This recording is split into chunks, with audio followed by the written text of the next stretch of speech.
Le Seigneur soit avec vous. Et avec votre esprit. Évangile de Jésus-Christ selon saint Jean. Gloire à toi, Seigneur. Jésus avait dit aux Juifs, « Je suis le bon pasteur, le vrai berger. » Il leur dit encore, « Mes brebis écoutent ma voix. Moi je les connais et elles me suivent. Je leur donne la vie éternelle. Jamais elles ne périront. Personne ne les arrachera de ma main. Mon Père qui me les a donnés est plus grand que tout, et personne ne peut rien arracher de la main du Père. Le Père et moi, nous sommes un. »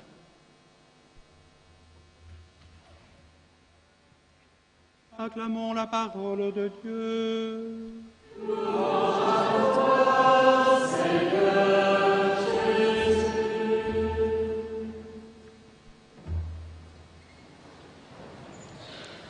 C'est le frère dominicain Philippe Jaillot, producteur du Jour du Seigneur, qui maintenant prononce l'homélie.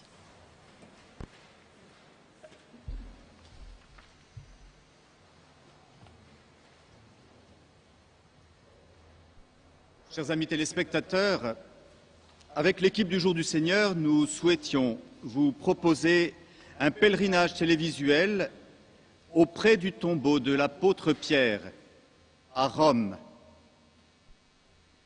Nous y sommes.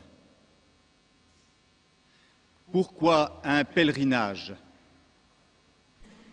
Pour ressourcer notre foi en cette année de la foi. Mais ici, au contact avec des moines et des moniales, et en méditant l'Évangile, je crois déjà découvrir que le premier pèlerinage que nous faisons est d'abord en nous-mêmes. En nous, parce que c'est là que, mystérieusement, mais véritablement, une voix nous appelle. Jésus nous le dit, « Mes brebis écoutent ma voix ». Faisons silence, frères et sœurs, et essayons d'écouter cette voix. Ce n'est pas simple. Nous entendons plusieurs voix. J'entends d'abord que je n'ai pas envie de suivre un troupeau. J'entends aussi que j'ai pourtant envie de suivre le Christ. Ces voix me déroutent. Je veux bien suivre le Christ, mais sans l'Église. Mes passions poussent aussi des cris en moi. Tu n'as pas besoin de Dieu, tu n'as pas besoin des autres. La vie n'est pas simple, veille à ton confort. J'entends encore, on a toujours fait comme cela, pourquoi changer? Et parfois j'entends aussi, fais à ta façon, ne t'occupe pas de la tradition. Une autre voix dit en moi, tu souffres, replie-toi sur toi-même, ne crois plus en rien. Et encore, la foi en Dieu et la morale, c'est fait pour les faibles. L'apôtre Saint Pierre avait bien décrit cette expérience intérieure qui nous oblige à faire des choix pour vivre à la suite du Christ. Il exprimait ceci, « Votre parti adverse, le diable, comme un lion rugissant, rôde, cherchant qui dévorer. Résistez-lui, ferme dans la foi. » Alors, pour lui résister, faisons encore silence. Un peu plus, un peu mieux. Et voilà que d'autres voix montent en moi. Je comprends qu'elles étaient étouffées par les premières. Elles disent « Pense aux pauvres et aux faibles. Grâce à toi, le salut parviendra jusqu'aux extrémités de la terre. » Ces voix murmurent comme des mots d'amour. tu as du prix à mes yeux et je t'aime. Elles affirment aussi, c'est pour que tu sois libre que je t'ai libéré. Et elles m'interrogent, qui nous séparera de l'amour de Dieu? Elles proclament, courage, j'ai vaincu le monde. Alors là, nous reconnaissons la voix du Seigneur. Le Seigneur Jésus l'a dit, ses brebis écoutent sa voix. Or, les voix du monde et de l'Évangile finissent tellement par se mélanger que nous nous demandions si nous réussirions à l'entendre, cette voix. Mais le chant de la résurrection est victorieux en nous. Il illumine nos pensées et il redonne de l'élan à notre force d'agir.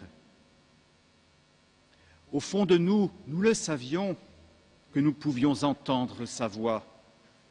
Maintenant, nous le croyons vraiment, car Jésus nous dit avec assurance, « Moi, je connais mes brebis et elles me suivent. » Il sait quelle voix nous touchera puisqu'il nous connaît.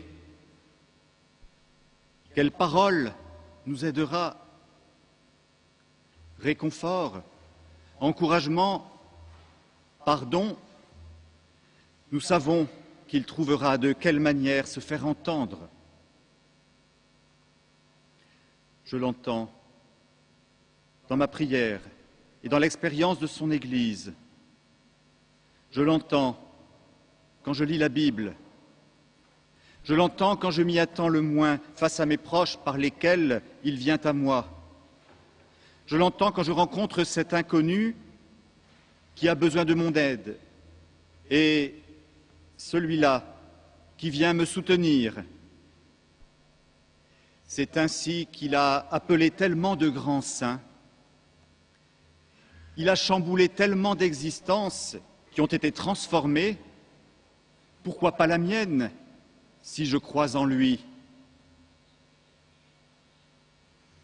Je suis toujours étonné par ces gens qui me disent « à 20 ans, à 50 ans, je me suis converti », alors qu'ils étaient chrétiens et qu'ils allaient à la messe depuis leur enfance. Mais à ce moment-là, ils ont redécouvert le Christ comme une source en eux. Ils ont entendu sa voix. Et le désir de vivre dans la joie de l'Évangile les a saisis. Vous avez peut-être encore peur de ne pas reconnaître la voix du Seigneur dans le tumulte de votre vie. Gardez confiance. Écoutez votre cœur. Écoutez-y sa voix. Il vous connaît et il vous appelle. Je vous tiens par la main, dit Jésus, comme un amoureux. Amen.